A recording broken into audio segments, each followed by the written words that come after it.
আসসালামু আলাইকুম everyone. Culinary art by সঞ্জুর আজকের আয়োজনে আপনাদেরকে ওয়েলকাম জানাচ্ছি।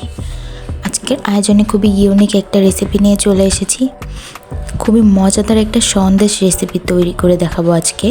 ছোট থেকে বড় সবাই পছন্দ করবে। শুরু থেকে শেষ পর্যন্ত দেখার অনুরোধ রইল। চলুন শুরু করা যাক। ফার্স্টে আমি একটা ননস্টিক প্যানের মধ্যে ময়দা দিয়ে দিব 1 কাপ পরিমাণ। একদম লো ফ্লেমে 1 থেকে 1.5 মিনিটের মতো ময়দাটাকে ভেজে নিতে হবে। চুলার আঁচ মোটেও বাড়ানো যাবে না, একদম সবচেয়ে লো ফ্লেম করে রাখতে হবে। ভালো মতো ভেজে নিব।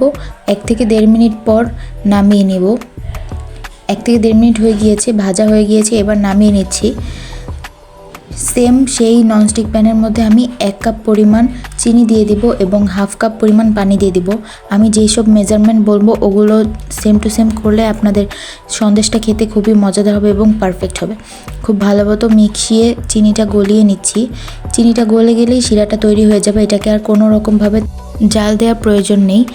দেখুন আমি দেখিয়ে দিচ্ছি, এটা কিন্তু কোনো রকম তার হবে না। এই পর্যায়ে দিয়ে দিব 1 কাপ পরিমাণ গুঁড়ো দুধ দিয়ে সাথে সাথে ভালো মতো নেড়েচেড়ে নিতে হবে যেন একটুও দলা পেকে না যায়। চুলার আঁচটা এ পর্যায়ে একদম লো ফ্লেম করে দিতে হবে। এরপর যেই ভেজে নেওয়া ময়দাগুলো দিয়ে দিচ্ছি, দিয়ে খুব ভালো মতো মিক্স করে নিব। এ পর্যায়ে লেগে আসবে, খুবই আঠালো হয়ে যাবে।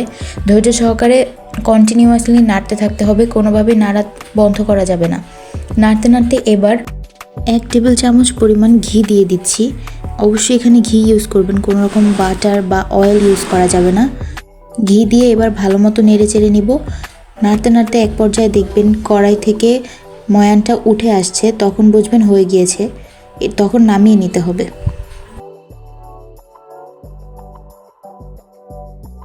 সন্দেশের ময়ানটা রেডি, এবার নামিয়ে ভাগ করে নিচ্ছি। আমি এখানে 6টার মতো ভাগ করে নিয়েছি। ছোট ছোট করে ভাগ করে নিয়েছি 4টা, এরপর মাঝারি সাইজের 2টা করে নিয়েছি।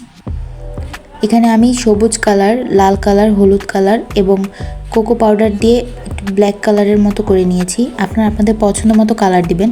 এরপর অর্ধেকের যেই অর্ধেক ছিল সেখানে সবুজ কালার দিতে হবে। দেখুন আমি দেখিয়ে দিচ্ছি আমি কী কী কালার নিয়েছি এবং এই সাদাটা রেখেছি, এটাও আমাদের ইউজ করতে হবে। এবার যেই সাদা অংশটা সেটাকে বেলে একটু লম্বাটে শেপ করে নেব। এটা অবশ্যই র্যাপিং পেপারের উপরে করতে হবে। এরপর যে কালো অংশটা আছে সেই কালোটাকে একটু লম্বা করে রোল আকারে করে নিব। র্যাপিং পেপারের সাহায্যে চেপে চেপে এই কাজটা করতে হবে। একটু রোল করে এরপর আবার হলুদ কালার দিয়ে দিচ্ছি। আপনারা আপনাদের পছন্দ মতো কালার ইউজ করবেন। আপনারা ভালো মতো দেখুন আমি কীভাবে কাজটি করছি। এরপর দিয়ে দিচ্ছি সবুজ কালার। আবারও রোল করে নিয়ে এই পর্যায়ে লাল কালারটা দিয়ে দিব। দিয়ে ভালো মতো রোল করে নিব চেপে চেপে। হাত দিয়ে একটু রোল করলে এটা একটু টাইট হয়ে যাবে এবং চিকন হয়ে যাবে। এবার এটাকে 30 মিনিটের জন্য ফ্রিজে রেখে দিব। তারপর যে বড় সবুজ কালার সেটাকে বেলে নিয়েছি। এরপর 30 মিনিট পর সেই ময়ানটাকে নামিয়ে সবুজ কালারের মধ্যে সেম একই প্রসেসে রোল করে নিব।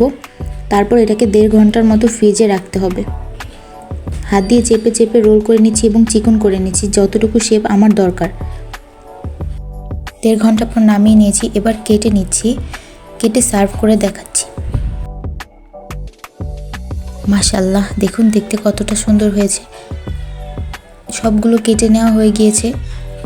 এটাকে আমি এখন ফ্রিজে রেখে দিব। আমি 2 দিনের মতো ফ্রিজে রেখে দিয়েছি, তাহলে একদম কনসিস্টেন্সিটা খুব ভালো আসে এবং সন্দেশে ফ্লেভারটা চলে আসে। এরপর আপনারা এটাকে নর্মাল ফ্রিজে রেখে 10 থেকে 15 দিন রেখে দিতে পারবেন, ভালো থাকবে। আমি যে টিপস অ্যান্ড ট্রিক্স শেয়ার করেছি সেটা ফলো করে অবশ্যই বাসায় তৈরি করবেন, তাহলে পারফেক্ট রেজাল্ট পাবেন।